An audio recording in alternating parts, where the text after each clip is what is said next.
Bakit sino ka bang gagawa nito? Asik bang kontennya, Tingin mo lagi gago bang ako para berikutnya. sirain yung mga Oke pinaghirapan guys, ko? karena pas gue udah lama ya, sekarang kita lanjut lagi. Baka dahil sa galit mo, Yang style mo lang keempat. magkunwaring okay ka, pero pagkatapos ng lahat, ipagbabasag mo lahat. Hindi galit ako, galit!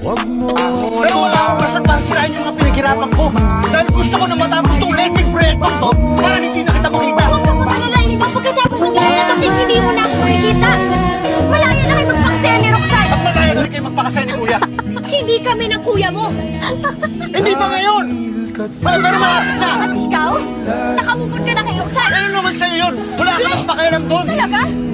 Kaya pinakwestiyon ko kung totoo mo akong minahal dahil ang bilis mong makamukha. Wala kang karapatang questionin yung pagmamahal ko sa'yo. Dahil binigay ko sa'yo lahat. Pinaglaban kita sa magulang ko, pero binaniwala mo ang lahat. Or in fact, ako pa nga dapat yung magtanong sa'yo eh. Minahal mo ba talaga ako?